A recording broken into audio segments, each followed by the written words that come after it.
Hey guys, tonight we journey back, way, way back, to a time of golden sand, flowing linen, and medicine cabinets filled with some pretty questionable substances. You're in ancient Egypt now. The air is dry, the Nile is glittering somewhere in the distance, and your feet, well, they're not doing great. You're trudging along a sun-baked path in a pair of sandals made from palm fiber. Stylish, sure. Comfortable? Not exactly.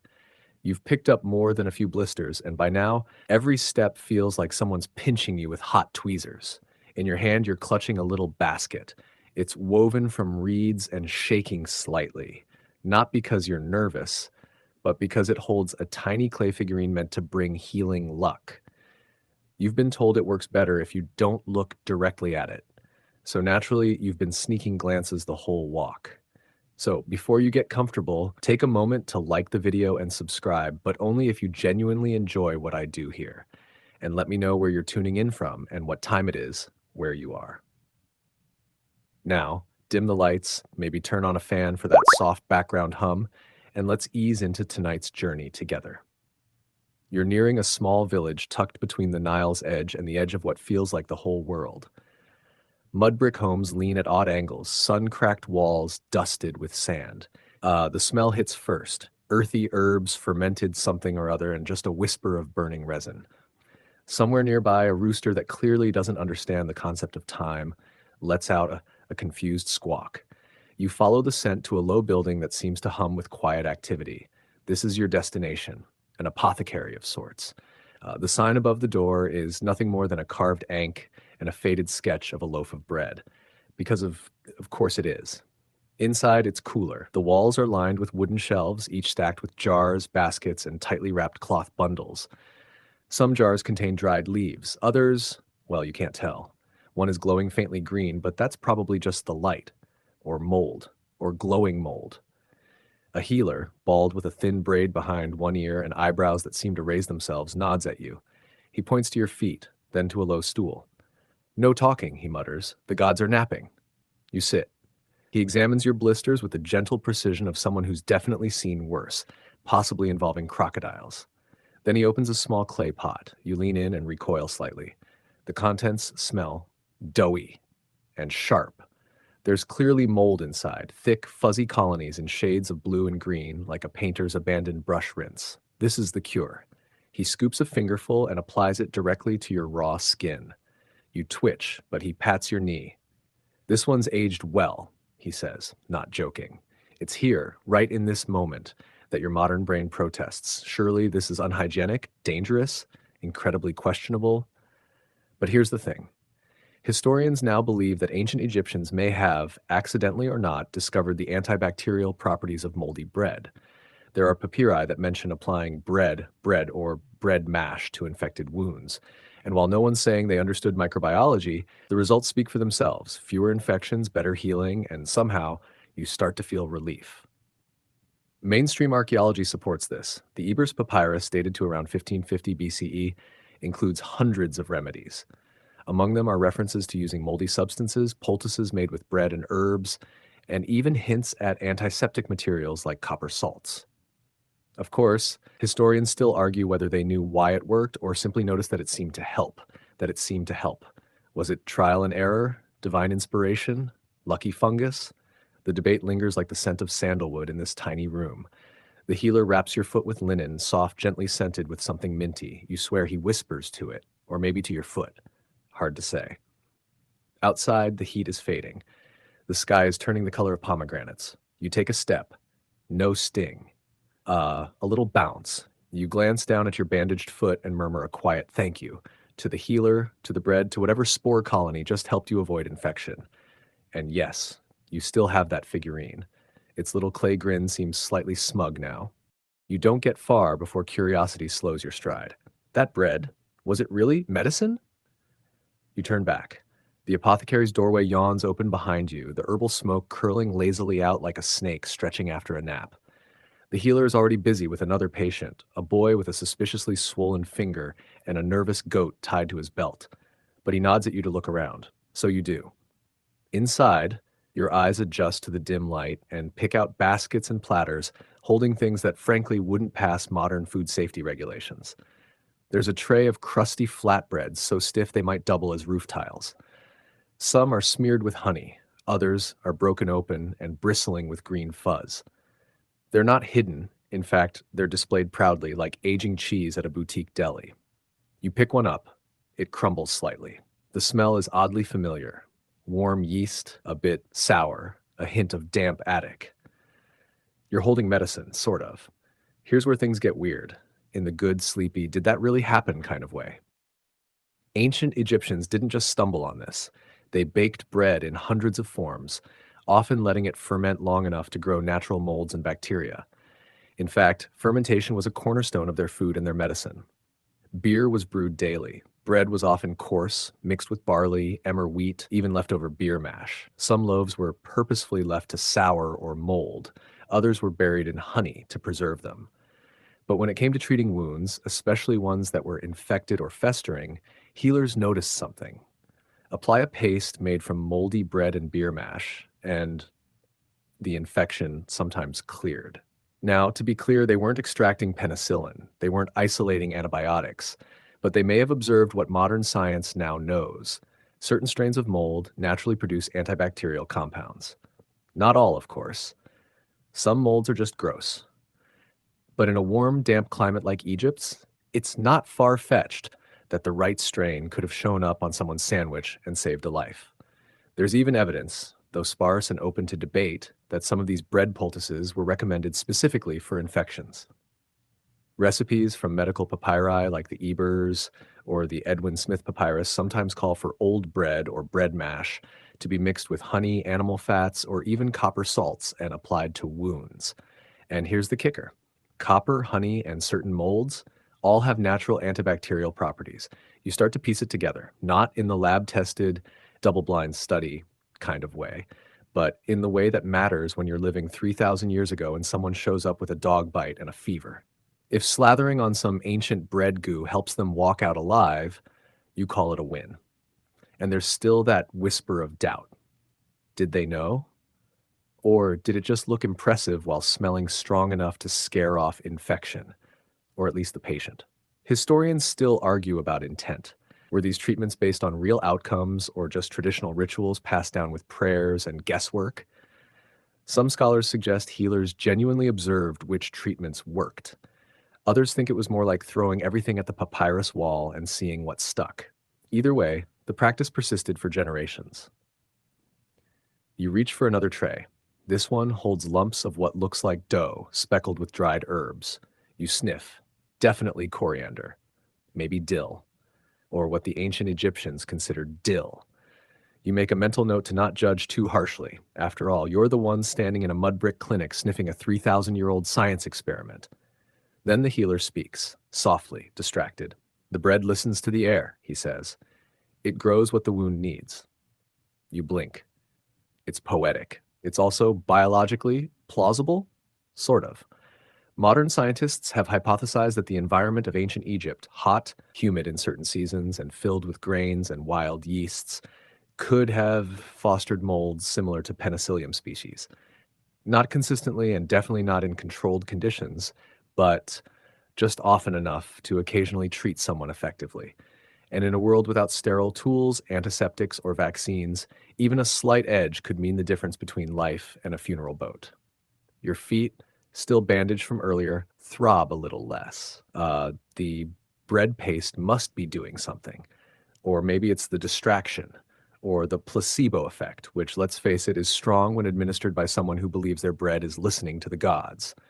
You lean against the cool wall of the apothecary watching a girl collect a jar of honey and a powder that smells vaguely like cinnamon and something more sinister. She doesn't flinch. This is normal. And in a strange, comfortable way, it is. This is medicine, Egyptian style. Sacred, smelly, slightly moldy, and it might just save your life. You decide to follow the Nile for a bit. It's the ancient artery of this land, after all, carrying water, people, crops, ideas, and medicine. The air near the river is soft and humid, tinged with the smell of fish, papyrus reeds, and something like sun-warmed mud. A heron watches you pass, its legs comically long and judgmental. Your feet, freshly anointed with medicinal bread paste, are holding up surprisingly well.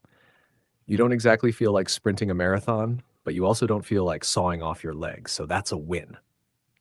As you walk along the bank, you notice a low stone structure with colorful frescoes, lotuses, frogs, hands raised in prayer.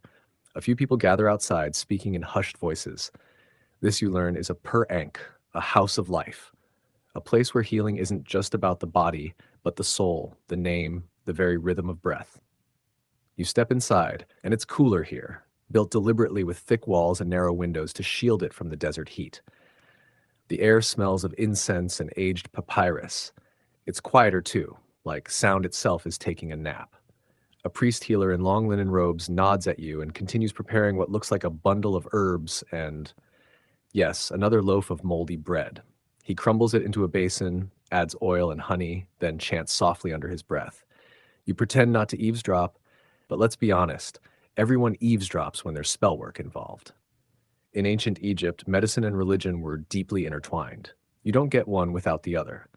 Most healers were trained in temples, their skills a mix of observation, experience, inherited wisdom, and divine instruction. And while they had their tools, knives, scales, jars, the most important implements were words. Spells, written and spoken, were believed to be as powerful as any salve or surgery. Still, even with all the chanting and spiritual pep talks, you notice something refreshingly practical. The temple has small chambers that look very much like exam rooms. There are narrow beds, shelves with clay jars labeled in ink, and reed baskets full of crushed herbs, minerals, resins. There's a system here, one built on centuries of observing what worked and what didn't, like apply this to burns, or do not feed onions to someone with a cough unless you want to clear the room. You find yourself next to a large basin filled with dark water, something steeping in it, acacia bark maybe. The priest tells you it's used for healing after childbirth. You raise an eyebrow. He shrugs. It works, and it smells better than hippo fat. Ah, yes, hippo fat. You've heard the rumors. There are scrolls here stacked in niches, each one hand-copied by temple scribes. They're filled with recipes, ritual instructions, and notes written in that beautiful looping script, demotic or maybe hieratic, depending on the age. Some of them even have little drawings, stick figure bodies with arrows pointing to ailments. It's like the world's oldest anatomy coloring book. One papyrus shows a foot with a nasty gash and a picture of bread beside it. You chuckle. It's not exactly subtle. But here's where it gets even more interesting. These temples weren't just for emergencies. People came for checkups, preventative care, dream interpretations, diagnoses by starlight. There are even records suggesting that temple healers practiced early forms of surgery, removing tumors, setting broken bones, draining abscesses. No anesthesia, of course, just a prayer and a hope that you'd pass out quickly. Historians still debate just how effective these temple healers really were. Some argue they were the best trained professionals of their time. Others think they relied too heavily on divine intervention, and still others believe the real magic came from the mix: faith and fungus, chants and chemistry, rituals and recipes handed down for generations. You peek into a side chamber and spot something truly strange: a crocodile skull with a reed pen stuck in its jaw. A warning? A desk mascot? No one knows. But it is undeniably effective at discouraging loitering. Back outside, the sun is beginning to dip, casting long shadows across the reeds. A patient limps toward the temple doors, supported by two family members.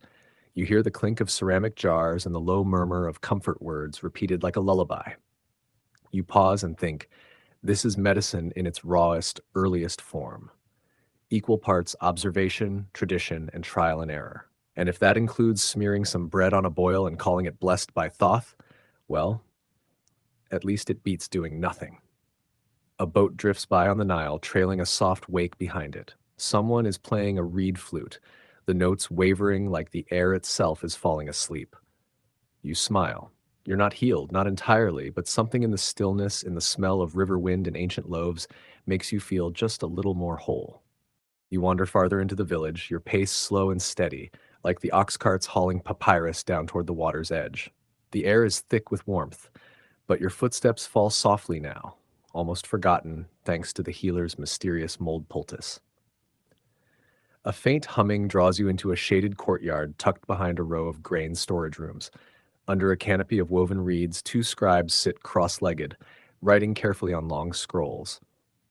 Their ink pots glint in the light, made from crushed soot, gum, and a little water, held in shallow oyster shells.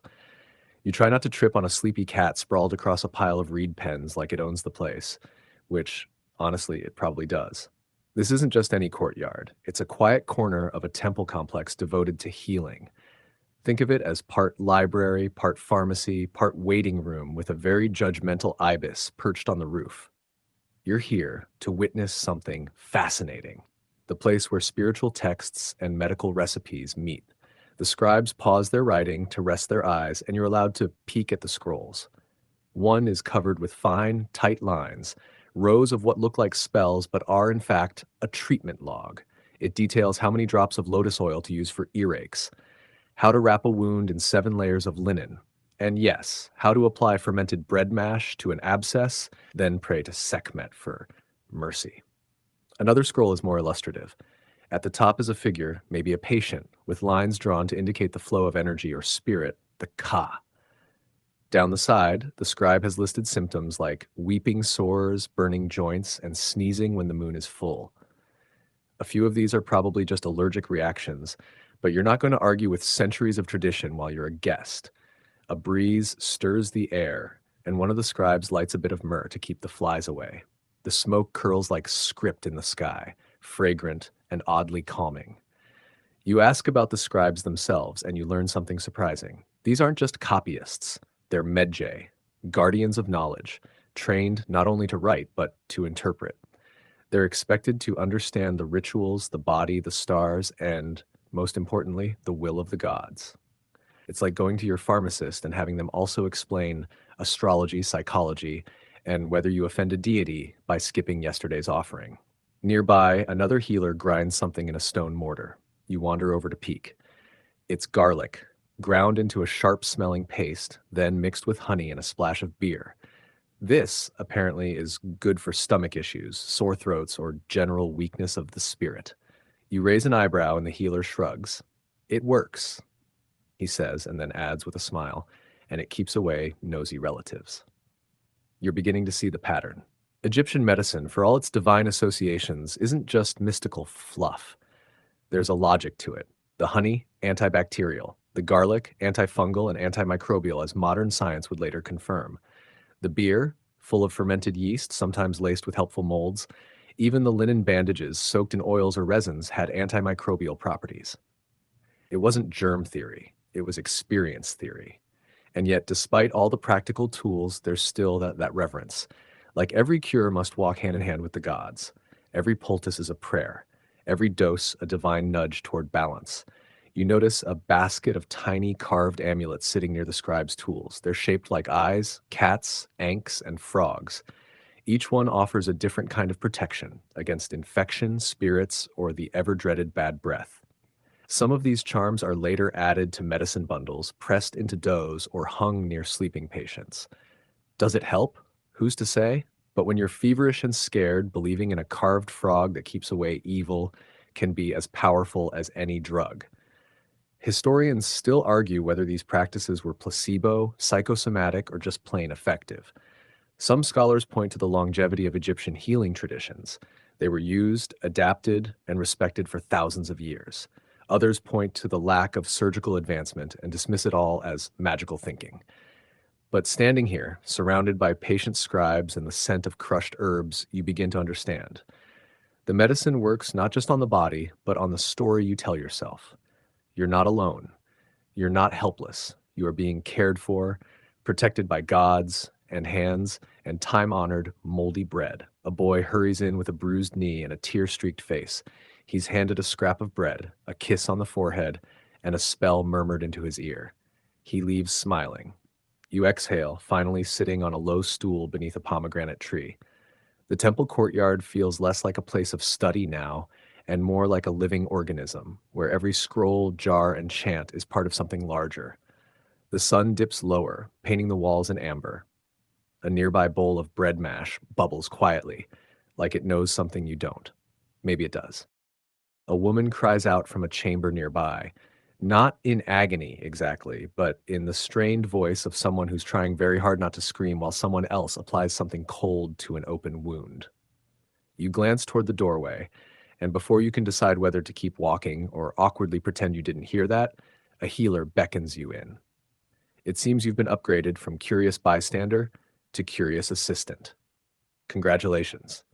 Inside the small stone room, it smells of resin, onion, and something vaguely burnt. A young man lies on a mat, his leg bandaged tightly, but the wrappings are soaked through. An older healer gestures for you to bring a fresh roll of linen. You do, carefully avoiding a bowl that appears to contain ground ostrich eggs and aged goose fat, either a salve or someone's very unfortunate lunch. As you hand over the linen, the healer hums softly, a rhythmic tone that seems to calm the patient more than any medicine could. He dabs the wound with a soaked cloth. The liquid inside, a mixture of honey, fig sap, and a paste made from stale bread and barley beer. It's sticky, it's sour, and it's being applied with a confidence that makes you forget all modern doubts. The wound itself is rough, a deep cut, possibly from a chariot accident or a poorly judged farming tool. But the treatment is precise. First, clean the wound. Then, apply the paste. Next, wrap in linen soaked in resin and olive oil. Finally, whisper a protective spell, asking Thoth to preserve the limb and ward off the mouths of rot. You raise an eyebrow. Mouths of rot, the healer nods solemnly. What you call pus, we call the mouths that devour flesh from within. And suddenly, that seems entirely reasonable. Ancient Egyptian wound care, it turns out, was astonishingly systematic. Archaeological findings suggest they knew how to prevent infection, stop bleeding, and even promote faster healing. There are documented practices of using raw meat for clotting, honey for sterilization, and, yes, moldy bread as a sort of proto-antibiotic. These weren't hacks. They were time-tested treatments, handed down from generation to generation, with enough accuracy to work more often than not. One famous text, the Edwin Smith Surgical Papyrus, reads like a trauma surgeon's field manual. Written around 1600 BC, it details dozens of injuries and how to treat them step by step. Broken noses, dislocated shoulders, skull fractures. The tone is clinical, almost modern. Examine the wound. If it throbs, it is bad. No divine intervention there, just experience. Of course, not every case had such clarity. Sometimes the lines between science and ritual blurred in wonderfully weird ways. Take, for example, the case of fire in the bones, a term found in multiple scrolls. It might refer to deep infections or even autoimmune issues. The treatment, bread mash, incense smoke, and wrapping the afflicted limb with a strip of linen bearing the word cooling written in red ink. Historians still argue whether this was symbolic cooling or a belief that words carried literal power. But let's not forget, for all their advances, ancient Egyptians didn't have germ theory. They didn't know about bacteria or fungi or what precisely caused infection. Yet somehow they often got it right. You help apply the final layer of wrappings, tucking the linen just so. The patient breathes easier now. His forehead is beaded with sweat, but there's relief in his eyes. He murmurs thanks, not just to the healer, but to you as well. The healer smiles. You've got steady hands, he says. If you tire of walking, we can always use another apprentice. You laugh politely, but a small part of you is tempted. There's something undeniably grounding about tending wounds with linen and honey, about watching pain ease through touch and time, about letting moldy bread do its slow, sleepy work while the world keeps spinning. A young apprentice enters, carrying a tray of wrappings and something that looks suspiciously like yesterday's bread crusts soaking in palm wine. She's tasked with prepping the next batch of poultices. You overhear her grumble that the temple mice keep stealing the tastiest molds. They know the good stuff, she sighs. You decide to take a break and step out into the corridor. The sandstone walls hold onto the heat, but in a comforting way now, like being wrapped in a memory. A priest passes you, whispering a blessing over a pot of crushed date seeds and oil. You don't know the words, but they settle in your bones like a warm tea. Was it all effective? Was it science or spellcraft or a bit of both? Historians are still debating that, of course. But here, in this sun-drenched corridor with bandages, prayers, and very medicinal bread, the debate feels unimportant. You sit for a while, your back against the cool wall, and let your thoughts soften. There's healing here, not just of body, but of fear and fatigue, and the quiet ache of existing in a world that never stops surprising you. The next morning finds you in a modest garden tucked behind the temple compound. a surprisingly lush patch of green in the otherwise beige sprawl of the village. Bees buzz lazily from blossom to blossom, and the scent of sweet, sweet acacia clings to the warm air. There's something deeply satisfying about watching sunlight flicker through palm fronds while someone else prepares your breakfast, or in this case, your daily dose of mild bacterial warfare. A brewer kneels nearby, pouring a thick, yeasty liquid from a clay jug into wide bowls. The froth hisses gently, tiny bubbles popping like distant applause. You've been invited to observe this part of temple life, the fermentation rituals. You thought this was about healing, but here's the surprise. In ancient Egypt, beer was both a beverage and a medicine. A nearby child giggles while dipping a crust of bread into the beer froth, supervised by a priest with a distinctly amused look on his face. It keeps them healthy, he says, and quiet. Both are highly desirable traits in children and patients alike. You're handed a small cup. The brew is cloudy and warm, sour in a way that surprises your modern palate. It tastes like liquid bread mixed with a hint of vinegar and whatever sunshine smells like after 3 days in a clay pot. And yet, it's not bad. Not bad at all. As you sip, a healer explains, beer is sacred. It carries life. It soothes the stomach, cools the blood, and humbles the angry gods. Science, centuries later, would confirm what these ancient Egyptians learned through sheer trial and blessed error. Beer, especially the kind they brewed, unfiltered, fermented with wild yeast, sometimes accidentally laced with mold, had mild antibacterial effects. The alcohol content killed some germs, and the wild fermentation introduced a jungle of microflora, including, occasionally, the helpful kind. And it wasn't just good for drinking. This same beer mash was often mixed with flour and herbs, spread over wounds, or even used as an ingredient in eye ointments, oddly enough. Records from the Ebers Papyrus list beer as a base for treating everything from digestive issues to skin inflammation. But let's pause a moment for the bread itself, because this isn't your neatly sliced supermarket loaf. Ancient Egyptian bread was dense, coarse, and shockingly full of grit. Literally. Archaeologists have found that many Egyptians had worn down teeth due to sand in their food, thanks to the grindstones used to mill flour. So, if your mouth feels a little sore after a bite, it's not imaginary. It's historical accuracy. You wander over to a wooden table where two women are kneading dough. Their hands move quickly, expertly folding in crushed herbs, coriander, fenugreek, and what looks like a dash of dried fig. They're preparing a batch of bread not for eating, but for healing. This is the sacred loaf, meant for wounds. It's left to ferment longer, sometimes near the bread ovens, sometimes in cool clay jars by the river. As it ages, it develops that special kind of blue-green fuzz, the kind you were introduced to on your first day here, the kind that still might be tingling gently on your blistered foot. There's a small shrine at the edge of the garden, just a simple carved stone with an image of Sekhmet, the lion-headed goddess of both disease and healing. Offerings are placed before her daily: beer, onions, sometimes a loaf of moldy bread on a painted platter. You wonder if Sekhmet appreciates the irony. A gentle bell chimes in the distance, signaling midday. A group of workers wanders into the garden, some nursing bruises, others holding bundles of herbs.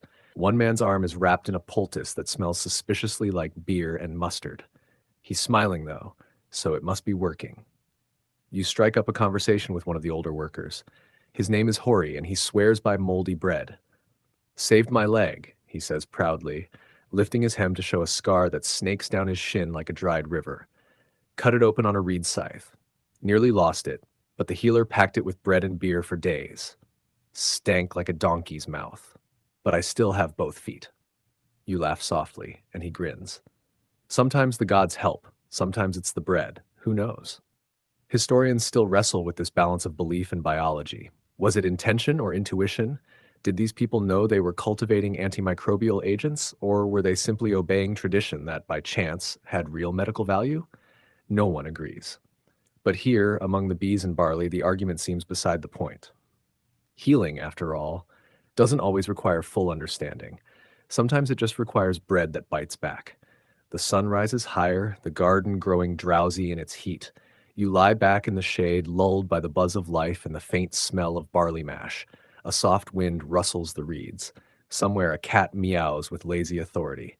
You close your eyes, foot wrapped in sacred bread goo, belly warm with beer, and brain quietly buzzing with questions you don't need answered. Not now. You're woken, not rudely but gently, by the distant sound of chanting and the unmistakable thud of pestles hitting mortars.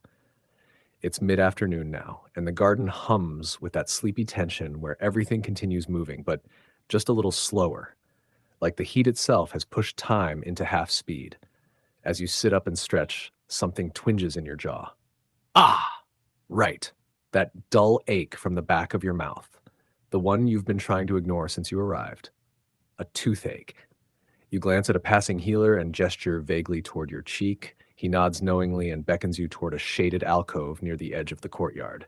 It seems you're not the first visitor to suffer from ancient dental drama. Inside, it smells intense.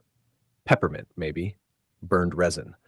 And underneath it all, the unmistakable tang of crushed garlic and some sort of animal fat. You don't ask questions. You just sit on a low bench and open your mouth like someone who's given up. The healer produces a small jar from his pouch and opens it with a flourish. The paste inside is thick and grayish with a smear of something shiny across the top. He dips a reed stick into it, gives you a look that says this might tingle, and dabs it directly onto your gums. Instantly, you feel a burning, numbing sensation. Your tongue recoils. Your eyes water. Your sinuses wake up and start composing angry letters. It's the mint, the healer says, grinning. And the hippo. You blink. The hippo? Fat, he clarifies, far too casually. Very stabilizing. Holds the garlic together. You nod because it seems like the right thing to do. Ancient Egyptians were surprisingly meticulous when it came to oral health. Despite their sandy bread and occasional dental disasters, they developed a number of early toothpaste and pain relief recipes, that many of which included ingredients like powdered ox hooves, myrrh, rock salt, and, yes, mint and hippo fat. One document, the Eber's Papyrus, includes dozens of entries for mouth pain, rinses, salves, even direct gum injections with herbal oils. Historians still argue whether some of these treatments were purely ritual or actually effective. But your gums are already going a bit numb, so it's hard to argue with results. You're offered a rinse, beer and frankincense water, of course, and told to swish and spit into a carved bowl featuring a smug-looking baboon. There's no mirror, but you feel like your jaw is pulsing slightly less with every breath. It might be the peppermint, or the distraction, or the psychological comfort of knowing your dental emergency didn't require an exorcism. You wander outside, gingerly chewing a fig as you walk. It's soft, sweet, and oddly soothing. As the pain dulls, you begin to notice the world again. The buzz of insects, the rustle of palm leaves, the quiet burble of a garden fountain shaped like a lotus. A healer passes you carrying a tray of powders, and you spot something interesting. Tiny folded pouches of papyrus marked with simple pictograms. These are remedy kits, designed for people to carry home. One contains a toothache salve, another an anti-swelling poultice. A third, marked with a beetle and a very dramatic frown, seems to be for constipation. You ask about the kits and learn something fascinating. They're usually paired with small spells or invocations. You say the words when you apply the remedy, the healer explains. It helps the body listen. Modern ears might balk at that, but in the world of ancient Egyptian medicine, the spoken word was as important as the remedy itself.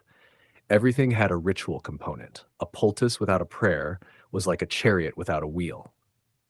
Some historians speculate that this connection between voice and healing may have contributed to their careful record keeping. After all, when you believe words can reshape the body, you don't scribble them casually.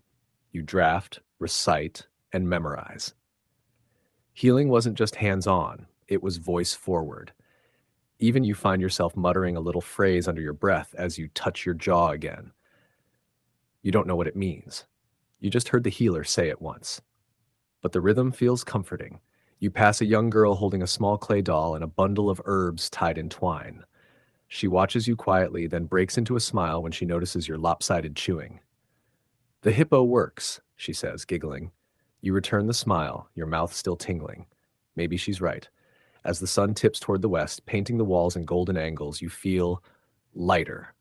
Not cured exactly, but less bothered by the ache. Your body, like everything else here, is in a slow process of learning how to heal, how to rest, how to adapt, and maybe, just maybe, how to be comforted by a bit of garlic, mint, and hippo. You've just finished rinsing your mouth for the third time because, as effective as it might be, hippo fat is not the flavor of your dreams when someone calls your name. Well, not your name exactly, but the nickname the locals have given you. It roughly translates to the one who keeps sniffing the bread, which you admit is fair. A young apprentice waves you over to a courtyard shaded by wide linen canopies.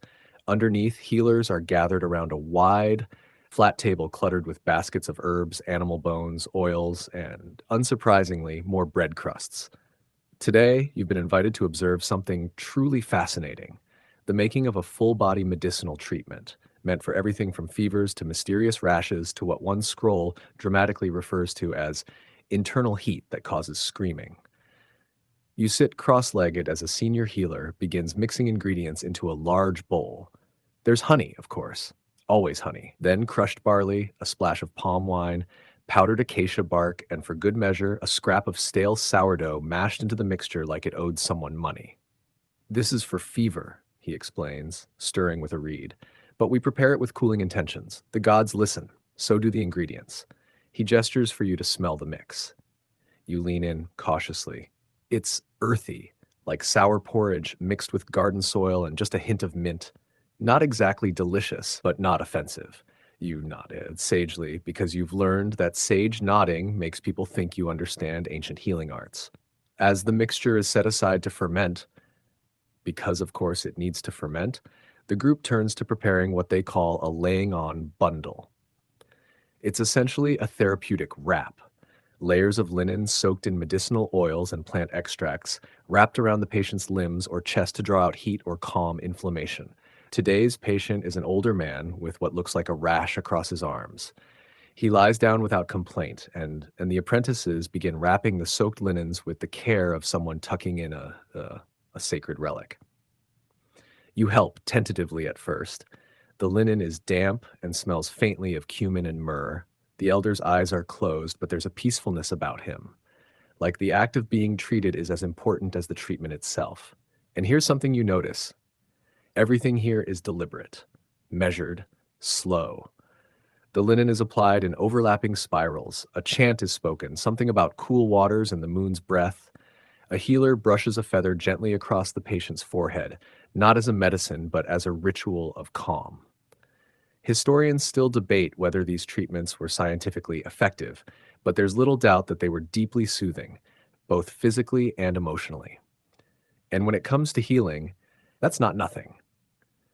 You glance down at the poultice mixture, now slightly puffed and bubbling. The mold on the bread has begun to bloom, curling greenish edges that shimmer faintly in the sun. Another apprentice scoops some of it into a small jar and seals it with wax and linen. This will be saved for another patient, or perhaps placed in the temple storage for future use. You're offered a taste of a different blend, a bitter tonic made from pomegranate bark and vinegar. Good for parasites, someone says cheerfully. You decline, equally cheerfully. As the treatment concludes, the older man is wrapped in clean linen and set under a shaded awning with a pot of barley water and a prayer stone placed at his side. He sighs deeply, the way a person does when pain has loosened its grip, even if just for a moment. And you realize this is a hospital, or at least a form of one. Not sterile, not bustling, but filled with care, with ritual, with human touch and ancient hope. You ask one of the healers how they choose what goes into each remedy. He shrugs. We learn from the papyri, from the elders, from watching what happens when we get it wrong.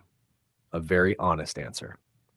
You're shown a faded scroll next, one that lists dozens of ailments and corresponding treatments. Some are specific. If the eyes burn like fire, apply cooled beer with fennel. Others are poetic. If the heart grows heavy, drink from the pool of lilies. It's not always clear which are literal and which are metaphorical, but that's part of the beauty. Egyptian medicine treated the body and the story it lived in. One of the apprentices, seeing your interest, proudly shows off her own remedy, a small moldy bread compress mixed with goose grease and thyme. It's for chest pain, she says, or heartbreak. She shrugs. Same thing, really. You sit quietly for a while, watching the sun play across the linen canopy, the shadows rippling like soft waves. The courtyard is still. Even the bees seem hushed. Somewhere behind you, someone begins humming a soft lullaby, the kind usually sung to children, but maybe just as fitting for weary adults with tired joints and too many questions. You breathe deeply.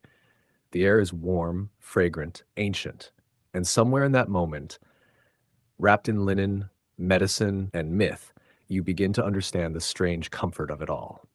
The courtyard slowly empties as the heat of the afternoon wanes. You find yourself wandering again, this time toward the rear of the temple complex, where fewer people linger. The walls here are older, their hieroglyphs softened by time. You trail your fingers across them, the indentations whispering old names and older remedies. A small doorway leads into a cool, dark chamber. Inside, an oil lamp flickers, casting dancing shadows across shelves lined with clay jars and bound papyrus scrolls. This, you soon realize, is the archive, a treasury of medical knowledge kept safe for generations. A healer greets you, her voice low and melodic. She tells you this is the temple's house of scrolls, where only the most trusted apprentices come to study. She invites you to sit with her, and together you unroll a delicate piece of papyrus covered in tidy sloping script. You read slowly, your eyes adjusting to the dim light and the antique phrasing. It's a remedy for persistent coughing, involving a compress made from warm fig paste and, yes again, fermented bread. But what catches your attention is the side note, written by an earlier scribe. Do not use on children during flood season. Makes the phlegm angry.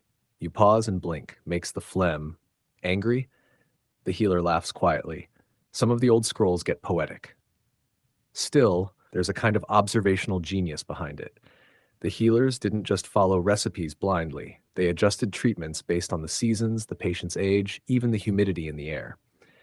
Experience wasn't just a teacher, it was a co-author. You help her roll the scroll back up, careful not to smudge the fading ink. She then retrieves another, thicker one, wrapped in protective cloth. This one, she says, is rarely shared. It contains what some consider mystery cures, formulas so old their ingredients are no longer easily recognized. Some mention now extinct herbs, others refer to creatures that haven't been seen in centuries. One even lists ashes of phoenix tail feather, though the healer assures you that part is probably symbolic. Probably. Still, the existence of such scrolls reveals a truth about this ancient practice. Medicine was always evolving, built on layers of memory, observation, and faith. Even the fantastical parts served a purpose, if not physical, then emotional or spiritual. Historians today still pore over these documents, many of which now rest in museums, their translations debated line by line. Some insist that every mention of a magical creature is metaphor. Others argue that ancient healers simply didn't distinguish between science and story the way we do now. Either way, one thing is clear. They wrote everything down. They preserved what worked, what failed, and what defied explanation. And somewhere in between moldy bread and crocodile dung, they captured the very human effort to relieve suffering. You watch as the healer places a fresh scroll in an empty spot on the shelf. We still write new ones, she says. When something helps, we record it. One day, someone like you will read it and wonder who first discovered it. You glance at your foot, still loosely wrapped in linen that smells faintly of thyme and river mud. Maybe you're already part of the archive. A gentle knock interrupts your thoughts. A younger apprentice appears at the door, holding a bundle of herbs and a slightly nervous expression. She's been tasked with assembling her first solo remedy. You're invited to come watch. Back in the courtyard, a low table is set up with jars, bowls, and a fresh piece of papyrus for recording the mixture. The apprentice begins with garlic, because garlic is in everything, then adds caraway, honey, and yes, that omnipresent sliver of aged bread. She mashes the mixture carefully, murmuring a blessing as she works. The final touch is a strip of linen on which she paints a simple symbol, a spiral representing wind leaving the chest. This is for a patient with breathing troubles. When the cloth is wrapped around the ribcage, the hope is not only that the herbs will open the lungs, but that the symbol itself will coax the breath into moving freely again. You hand her a water jug and smile. She looks nervous, but proud. It's a moment you don't forget, watching knowledge pass not just from elder to student, but from scroll to hands, from story to action. Healing isn't locked away in dusty texts here. It breathes, changes, and survives, just like the people who practice it. A breeze stirs the courtyard, lifting the scent of myrrh and mint. You lean back, eyelids heavy, heart surprisingly full. Here in this place of slow rituals and quiet records, healing doesn't feel like a transaction. It feels like an offering. Later that evening, after the shadows have lengthened and the sun begins its descent behind the dunes, you're invited to a small gathering beneath the fig trees.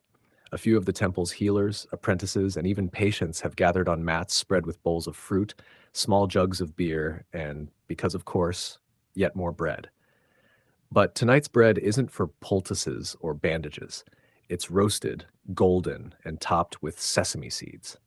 Someone has thoughtfully spared this batch from fermentation experiments. You take a bite and hum in quiet approval.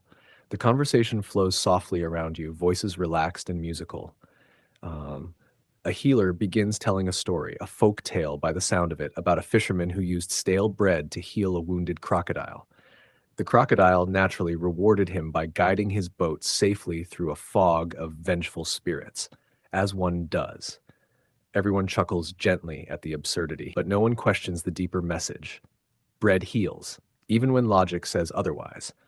A boy sitting beside you holds out a woven fan and points to a small scar on his arm. Bread fixed that, he says proudly, then leans in. But I think it was also the cat. You give him a solemn nod. Cats, after all, are highly qualified in these matters. As the stars begin to prick the velvet sky, someone brings out a singing bowl, a wide bronze vessel rubbed with a stone to produce a soft, resonant hum. The sound fills the air like a held breath, and conversation drifts into silence. You feel it vibrate in your ribs, in your teeth, even in the arch of your healing foot. One of the elder healers begins to recite an ancient poem, not quite a prayer, not quite a spell, just a reflection on life, health, and the things we do to keep each other whole. It goes something like this. When the sky bends low and the stars forget your name, let the bread remember. When the breath rattles and the fever sings, let the honey speak. When the gods walk quiet and the healer is tired, let the mold dream. You close your eyes, the rhythm settling into you like warm clay. It's in this moment that something soft but powerful takes root, a sense of how medicine here is woven into everything, into food, into ritual, into laughter and lullabies, into moments like this where no one is being cured exactly, but everyone is being held. And it's not just humans being treated. You learn that even animals are cared for by temple healers. A cat with an injured paw rests on a woven mat with a salve applied to her pads. A donkey with a limp is fed soaked bread mixed with crushed date seeds. Everything that breathes is seen, tended, and wrapped in care. Historians still debate how much of this practice was medical and how much was religious duty. Some call it animism, others call it holistic wisdom. But under the fig trees, with the stars overhead and the singing bowl still humming faintly in the background, such classifications seem irrelevant. You watch as one of the apprentices, barely more than a child, carefully writes down the day's remedy experiments on a small piece of papyrus. She's learning not just what to mix, but how to observe, how to watch a wound scab or a fever ease, how to listen, not just to the patient, but to the silence between breaths. There's something timeless about it, not nostalgic, but eternally practical. People hurt. People try to help. They use what they have: garlic, beer, words, prayers, and sometimes a loaf of bread left just long enough to bloom into something useful. And yes, sometimes it smells a bit odd. You sip from your cup and feel the day begin to blur around the edges. The healers hum, someone sings a soft tune with no real melody, and the stars look close enough to touch. In the distance, a temple bell chimes once, slow and low. Someone places a blanket over your shoulders. You hadn't even realized you were cold. You think back to the first moment, when you stepped into the village with your aching foot and found yourself in a world where medicine comes in jars, prayers, and toasted crumbs. And you realize it's not just that the Egyptians used moldy bread as medicine. It's that they turned everything, decay, ritual, story, silence, into part of the cure. The next morning, you wake to the scent of freshly dampened earth. Overnight, the gardeners have flooded the herb beds using narrow clay canals that snake between the plots like lazy rivers. Your foot, still cocooned in its medicinal wrapping, feels surprisingly nimble as you stand. A healer notices you moving more confidently and offers a quiet, approving nod. Progress. You're guided to a new area of the temple today, the apothecary's courtyard, where shelves of earthen jars glint with resinous oils, powders, dried petals, and unidentifiable but lovely smelling things. It's cooler here, shaded by grapevines and canopies, and there's a subtle breeze that carries a dozen scents at once. The lead apothecary is a wiry man with long fingers and a soft voice, dressed in a tunic stained in shades of ochre and violet. He's currently assembling what looks like a starter kit for a traveling merchant who's prone to indigestion and foot sores, two very Egyptian ailments. He shows you the contents: dried mint and cumin for stomach troubles, soft linen satchels of powdered frankincense and charcoal for skin flare-ups, a small jar of preserved moldy bread paste for emergencies, a thin scroll detailing instructions for each. As he tucks everything into a reed basket, he explains that these portable kits are common. Pilgrims, traders, and even lower level scribes often carry their own basic remedies. When illness strikes, they're not always near a healer, so the medicine must travel with them. You help seal another basket while nearby apprentices grind herbs with rounded stones. A pile of papyrus sheets rests beside them, ready to receive the day's notes. Every new mixture, every adjusted dosage, every odd reaction, it's all recorded. These are not guesswork remedies anymore. They're a living body of research, always growing. One woman is copying a recipe titled "To Calm the Pulse That Rushes in the Ears." It involves crushed lotus seeds, sour beer, and a brief incantation that must be whispered 3 times before drinking. You raise an eyebrow. You raise an eyebrow. She shrugs. It works for my uncle. And again, you remember, belief is part of the medicine. You notice another scroll labeled with a more mysterious phrase, "To return the balance after the shadow has left the body." You ask what it means, and the apothecary replies simply, "After grief." The remedy includes myrrh, date syrup, and inhaled lavender smoke. You read the notes. Taken before sleep, the dreams are lighter. Historians are still unsure what exactly these shadow illnesses referred to.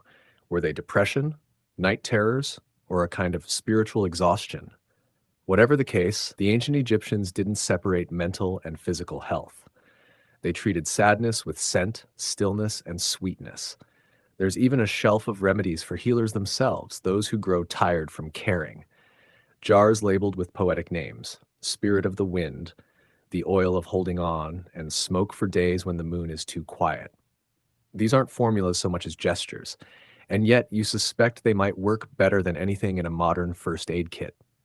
You help restock a row of jars, each one painted with a simple glyph to indicate its contents: foot, lungs, head, spirit. There's something comforting about how the Egyptians gave each body part its own care, its own symbols, its own voice. An apprentice brings over a loaf of bread that's just started to turn. Instead of discarding it, she carefully slices off the fuzzy edge and mixes it with clay and honey to form a new salve. This will be used not for wounds, but for protecting cuts from infection, a sort of preventative paste.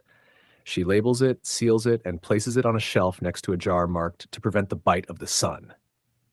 You pause. "That's sunscreen?" She grins.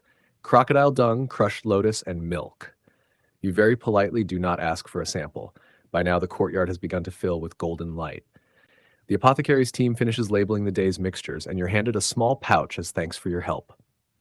Inside is a folded linen square and a tiny vial of clove oil, for thinking, the apothecary says, and headaches, often the same thing. You linger for a while longer, watching as the baskets are sealed and the scrolls return to their cabinets.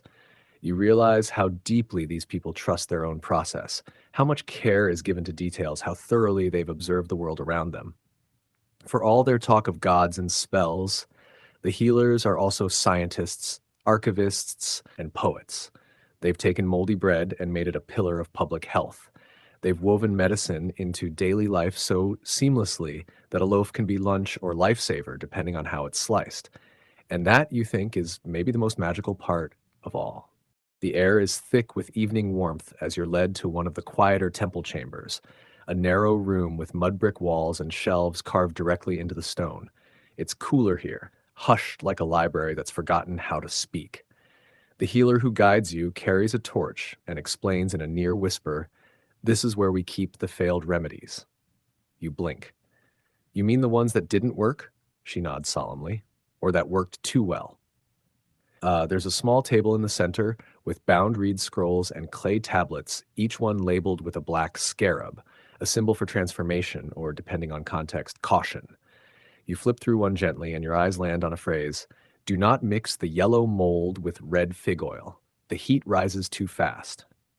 You try to picture what heat rising too fast might look like in a patient, and the possibilities range from spicy indigestion to accidental combustion. Still, you admire the honesty. The Egyptians didn't just celebrate their successes, they recorded their failures meticulously. The room isn't filled with shame, but with humility. Here, they preserve not just the knowledge of what heals, but the memory of what harms. One scroll describes a failed paste used to treat eye infections. Caused blindness in a scribe, it notes. The formula was altered later, diluted, blessed, and paired with cold compresses. Eventually, it became one of their most effective treatments, after someone was brave enough to write down its mistake. You step back and let that sink in. How rare, even now, to find a culture so dedicated from failure without covering it in excuses. Here, it's not a flaw. It's the next step towards something better. The healer smiles, noticing your reflection. The gods watch, but they let us stumble. That's how we learn. You leave the chamber with a new respect for their craft, not just their remedies, but the rigorous compassion behind them. They didn't rely on hope alone. They observed, adjusted, and recorded even when the results were uncomfortable. Sometimes mold healed, sometimes it just got moldier. Outside, the moon has begun to rise, bright and round like a polished silver plate. The village is quiet now. Fires crackle gently behind shutters, and the scent of roasted onions drifts across the rooftops. You find a small bench under a fig tree and sit down to rest. Your foot feels nearly normal now. Not perfect, but the kind of fine you forget to notice, which in its own way is a little miracle. You rub your fingers across the edge of the cloth pouch given to you earlier. The clove oil inside makes your hands smell like warmth and spice. There's a comfort in that, something grounding, like holding a memory in your palm. A passing apprentice sees you and pauses. She holds out a tiny cube of what looks like salted date paste and nods toward your mouth. "For sleeping," she says. You take it. Sweet, earthy, and just slightly tangy. You can already feel your shoulders uncoil. Nearby, a group of healers gathers around a low table with scrolls and bowls of warm milk. One begins reciting the list of the hidden names, a kind of meditative chant used to calm the heart and slow the breath. You recognize one of the names, Bread Who Listens, and another, Mold That Waits. You close your eyes. It's not a ritual meant for show, just a rhythm, a repetition, a way to align the body with the night.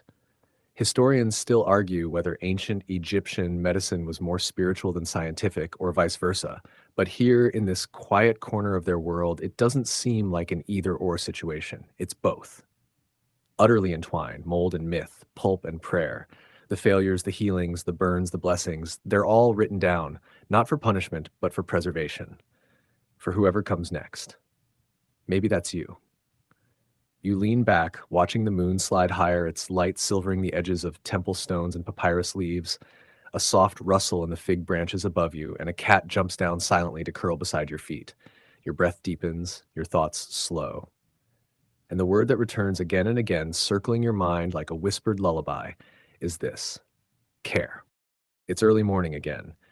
The air is cool, the kind that brushes across your skin like linen pulled from a clay jar before sunrise. You rise slowly from your woven mat, noticing how light your body feels.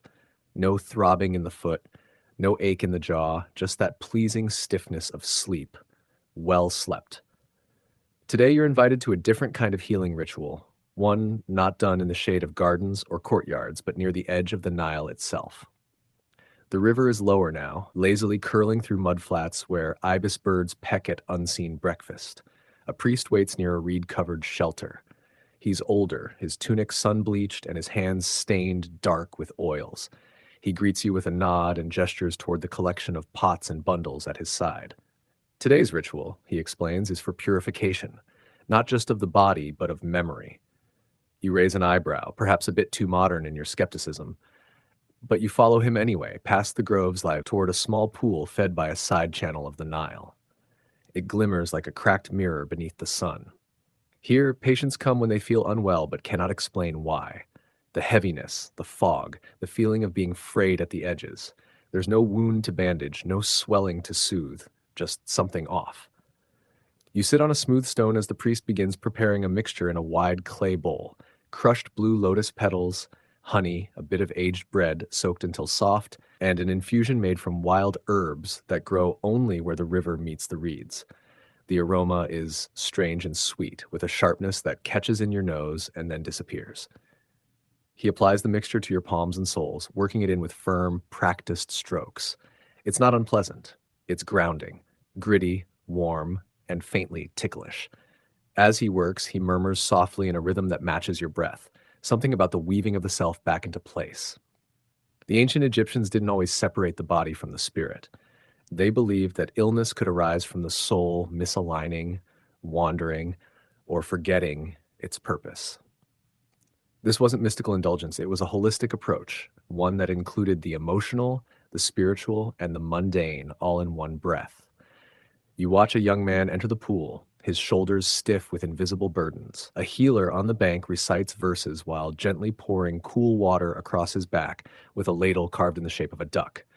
The man breathes in short, sharp bursts, but slowly, as the water washes over him, his breath deepens. There's no diagnosis here, no chart, no prescription pad. The treatment is touch, time, and attention. You shift your feet in the soft sand and feel the bread paste dry on your skin. The priest pats your shoulders, his hands leaving faint herbal marks behind. He places a single reed across your lap and says, "Let what no longer serves you float away." You nod, not because you fully understand, but because some part of you believes it anyway. Historians still puzzle over these rituals. Were they theater, religion, early therapy? The records are clear that they were common, even necessary. Priests and healers alike took part, and of course, there was always bread. Not just in the mixture applied to your skin, but also in the small loaf given to you afterward, a symbol of nourishment, of returning to the world renewed. Yours is still warm. You tear off a corner and chew slowly. It tastes slightly of herbs and salt. The aftertaste is bittersweet, like endings that double as beginnings. You sit for a while by the edge of the pool, watching the reeds sway. A bird calls somewhere upriver. You think about how many people have come here like this, century after century, feeling tired, feeling off, hoping a bit of mud and bread and song might stitch them back together. You think of all the scrolls that tried to capture moments like this with ink and symbols, of the jars in the apothecary, of the failed remedy shelf, of the girl with the cube of date paste and the boy who blamed a cat for his recovery. You think finally of your own body, no longer limping, no longer aching, no longer carrying the weight of modern disbelief.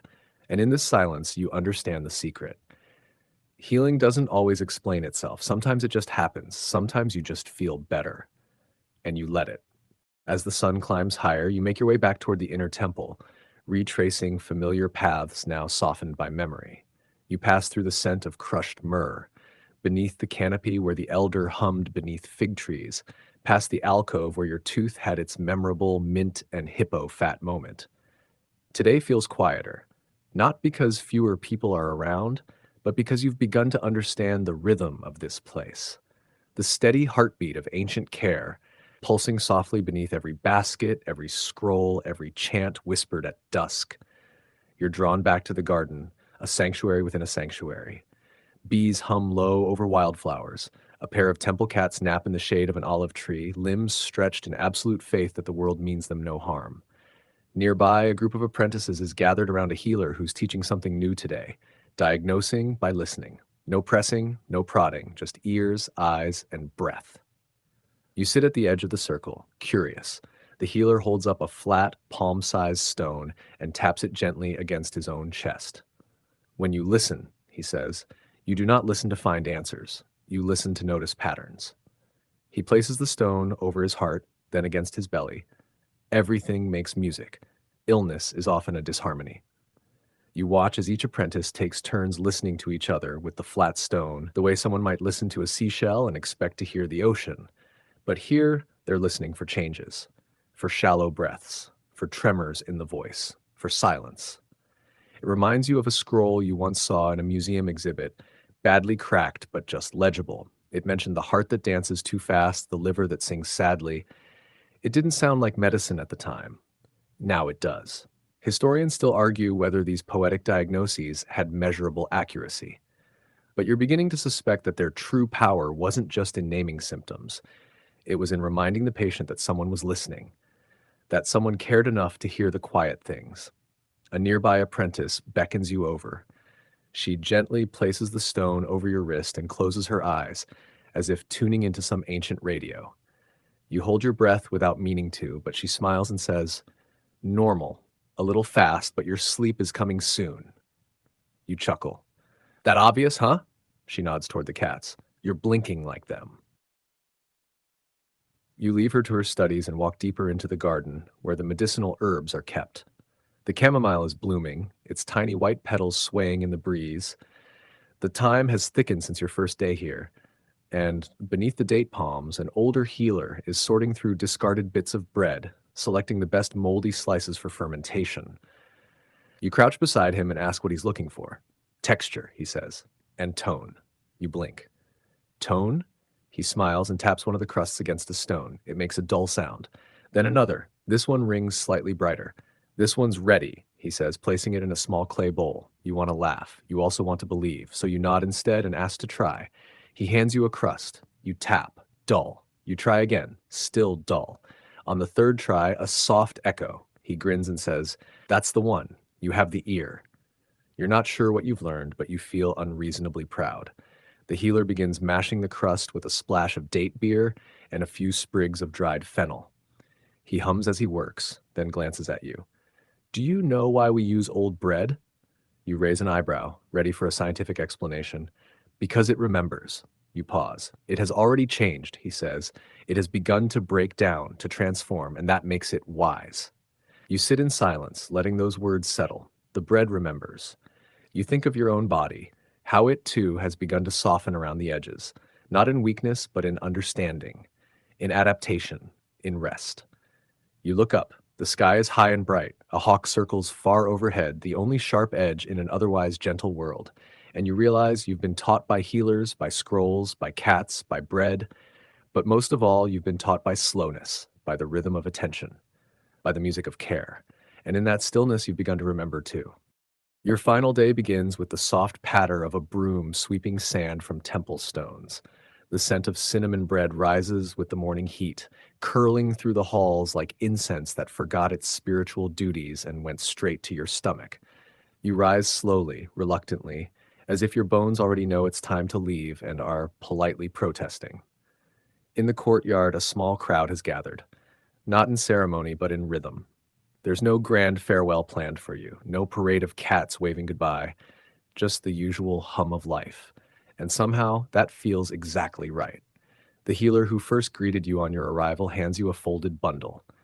Inside, a square of softened linen, still faintly fragrant with herbs, and a sliver of the same mold-dusted bread you've now come to respect as something more than food or foot compress. "You may not use it," she says, "but keep it. It reminds the body to listen." You nod, tucking it into your satchel like it's a talisman, which, in this world, it very much is. There's one more stop before you go, a final walk through the temple kitchen, where the first loaves were baked, where jars of starter dough sleep in clay pots beside dusty bundles of wild herbs. You're greeted like a returning sibling. Someone hands you a ladle. Another passes you a fig. A cat ignores you with the confidence of royalty. You find yourself stirring a pot of lentils, adding cumin the way you were shown. Someone slips a crust of sour bread into the corner of the pot, not for flavor, but for balance. It takes the sharpness out, they say. There's no fanfare, just small, careful gestures. Shared labor, quiet rituals. A kitchen that doubles as clinic and classroom. One of the cooks nods toward the loaves rising in the sun. "Even the bread rests," she says. "You should too." And you realize this isn't just a culture of healing. It's a culture of patience, a culture that knows not everything needs to be fixed immediately, that sometimes things just need to breathe, to ferment, to sit in clay pots until the time is right.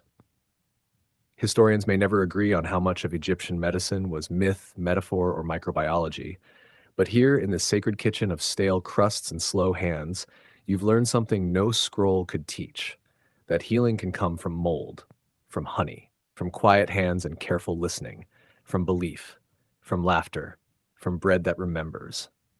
A healer taps your shoulder gently. She offers you a final choice of drink, barley water with mint or date wine with thyme. You choose the barley because it feels like the kind of thing that says goodbye slowly. You sip.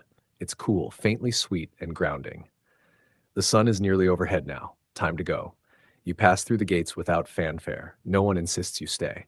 But several heads nod in your direction. The priest raises his hand in quiet farewell. A cat blinks at you once, then returns to grooming its paw with the focus of an old scholar. As the temple fades behind you, your satchel slightly heavier with herbs and linen, your step is lighter. Not just because your foot is healed, though it has, astonishingly, but because something else has settled inside you, a kind of ease, a softness, a belief that perhaps the body doesn't always need conquering. Sometimes it just needs noticing. And sometimes the cure isn't new. It's old, slightly fuzzy, and unexpectedly beautifully alive. Now, as your eyes begin to grow heavier, let all of that settle. Let the hum of temple life fade behind your thoughts like distant chanting carried by a slow river. Let the scent of honeyed bread and thyme trail gently through your imagination, soft, warm, ancient. You've wandered courtyards where silence heals, touched scrolls where failures are honored, watched apprentices wrap the body like a gift, speaking to wounds as if they remember every sorrow. You've heard stories that rhyme with your breath, laughed at remedies both brilliant and bizarre, and somewhere in all of that you've begun to soften too.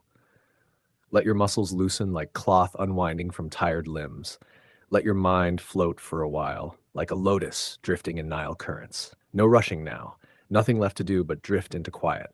Let the final images linger, the girl grinding herbs by moonlight, the healer tapping bread to find the right tone, the priest whispering the name of mold as if it were holy. Let all of it wrap around you like cool linen on a warm day. And if you wake, remembering only one thing, let it be this. You are not broken. You are fermenting gently into something new, like bread, like medicine, like sleep.